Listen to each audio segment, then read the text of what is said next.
আসসালামু আলাইকুম ভিউয়ার্স। আপনারা কেমন আছেন? আশা করি ভালো আছেন, সুস্থ আছেন। কারণ প্রত্যেকটি মানুষের মনের ভিতরে একটা তীব্র আকাঙ্ক্ষা থাকে। সেটি হচ্ছে অন্যেরা তার কথা মনোযোগ সহকারে শুনুক, তাকে ইম্পর্টেন্স দিক এবং তাকে সাদরে গ্রহণ করুক। এই বিষয়টি আপামর জনসাধারণ প্রত্যেকের ভিতরে কিন্তু একটি কমন চাহিদা। তো এইটি করার জন্য যেটা প্রয়োজন হয় সেটা হচ্ছে যে তাদের মনে নিজের সম্পর্কে একটি ভালো ধারণা সৃষ্টি করা। যেটা বলি যে ক্রিয়েট ফার্স্ট পজিটিভ ইমপ্রেশন। তো আজকে ফার্স্ট পজিটিভ ইমপ্রেশন ক্রিয়েট করার ক্ষেত্রে আপনাদের করণীয় কি সেই বিষয়ে আমি কিছু টিপস এখানে শেয়ার করব আমার অভিজ্ঞতার আলোকে। এখানে আপনারা চারটি ওয়ার্ডকে যদি আমরা মনে রাখি, সেটা হচ্ছে AGLHC। এটা মনে রাখার উপায় হচ্ছে কি AGLHC। এইভাবে যদি আমরা মনে রাখি তাহলে আমার এই ক্যাপিটাল লেটারগুলো আমাদের মনে থাকবে। তো আমরা দেখি এতে আমরা কি বোঝাচ্ছি। এ বলতে বোঝাচ্ছে অ্যাপিয়ারেন্স। অ্যাপিয়ারেন্স বলতে আমরা কি বুঝি? যে একটি মানুষের তার বাহ্যিক রূপকে আমরা বুঝি। অর্থাৎ সে তার পোশাক আশাক, অর্থাৎ তার জুতো থেকে মাথার চুল পর্যন্ত কিভাবে তিনি পরিপাটি ও সুসজ্জিত অবস্থায় আছেন, সেটি হচ্ছে তার অ্যাপিয়ারেন্স। এবং তিনি যদি কর্মক্ষেত্রে থাকেন তাহলে তার বডি ল্যাঙ্গুয়েজটা খুব ইম্পর্টেন্ট। তার জেস্চার এবং পোস্চার, অর্থাৎ হাত পা খুব বেশি নাড়াচ্ছেন কিনা এবং ব্যাকা হয়ে দাঁড়িয়ে আছেন কিনা, হাত পকেটের ভিতর আছে কিনা, এই সবগুলো মিলেই কিন্তু অ্যাপিয়ারেন্স বলে। সেটা খুবই ইম্পর্টেন্ট একজনকে আকৃষ্ট করার জন্য। দ্বিতীয় হচ্ছে জি ফর গ্রিটিংস। আমাদের যেটা হয় সেটা হচ্ছে যে আমরা যে কোনো লোককে বা কোনো কাস্টমার বলেন বা আগন্তুক কোনো নতুন কোনো গেস্টকে বলেন, আমরা তাদেরকে কিন্তু সম্বোধন জানাই। এই সম্বোধনটা আমরা কিভাবে জানাই? মুসলমানরা আসসালামু আলাইকুম বলেন, হিন্দুরা নমস্কার বা আদাব, খ্রিস্টান বা ইংলিশ যারা আছেন তার হচ্ছে গুড মর্নিং বা গুড ইভিনিং।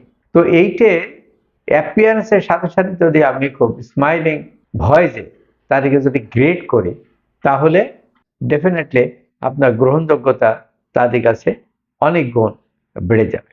গ্রিড করার সময় একটা জিনিস খেয়াল রাখতে হবে, যেন আপনার আই কন্ট্যাক্টটা ঠিক রাখতে হবে। যাকে গ্রিড করছেন তার দিকে তাকেই আপনাকে গ্রিডটা করতে হবে। L for listening. অনেকে বলে লিসনিং কমিউনিকেশনের ক্ষেত্রে লিসনিং ইজ ভেরি ইম্পর্টেন্ট। কারণ আমরা একটা সমীক্ষায় দেখেছি প্রায় 70% কমিউনিকেশন ফেল করে বা ফলপ্রসূ হয় না due to lack of proper listening. Listening আর হিয়ারিং এর মধ্যে একটা পার্থক্য আছে। এটা আপনারা হয়তো অনেকেই জানেন, তবু আমি এটা ক্লিয়ার করতে চাই। হিয়ারিং হচ্ছে কান থেকে শোনা, এই কান দিয়ে শুনলেন ওই কান থেকে বেরিয়ে গেল। কিন্তু লিসেনিং হচ্ছে পঞ্চ ইন্দ্রিয় দিয়ে শোনা। অর্থাৎ আপনার মন, আপনার চোখ, আপনার সমস্ত শক্তি থাকবে যিনি বলছেন তার কথা মনোযোগ সহকারে শোনা। কারণ লিসেনিং যদি ঠিক প্রপার না হয়, তাহলে আপনি পরবর্তী যে অ্যাকশনগুলো আছে কাস্টমার সার্ভিস ক্ষেত্রে বিশেষ করে বলবো, সেগুলো আপনি কিন্তু সঠিকভাবে করতে পারবেন না বা করা সম্ভব হয় না। তো AGL আমরা মনে রাখলাম। এর পরে যে অক্ষরটি আসছে সেটা হচ্ছে এইচ। এইচ অর্থাৎ হেল্পফুল।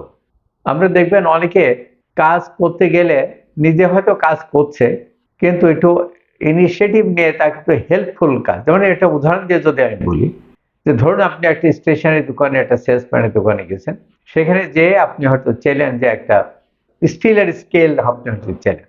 দোকানদার বললে যে সরি স্যার, আমাদের কাছে এটা নেই।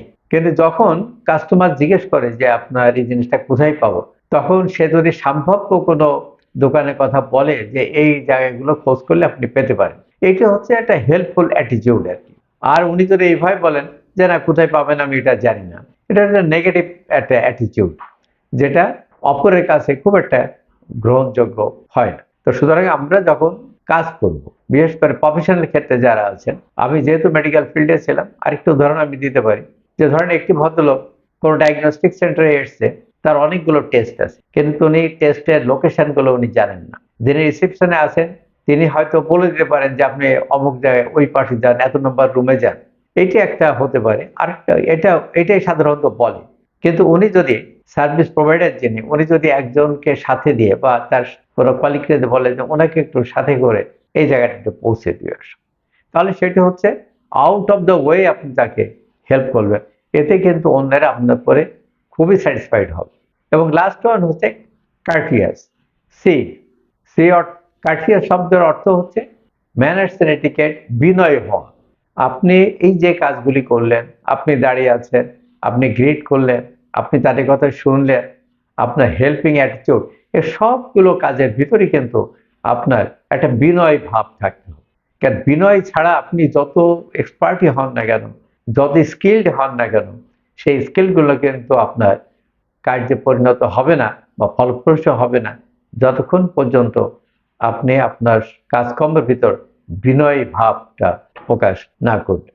তো আমরা আশা করব যে আমি আবার একটু রিপিট করি, এটা মনে রাখার খুব সহজ পদ্ধতি হচ্ছে এইভাবে তৈরি করেন, সিলেবল ভাগ করে যেরকম আমরা পড়ি, AGLHC।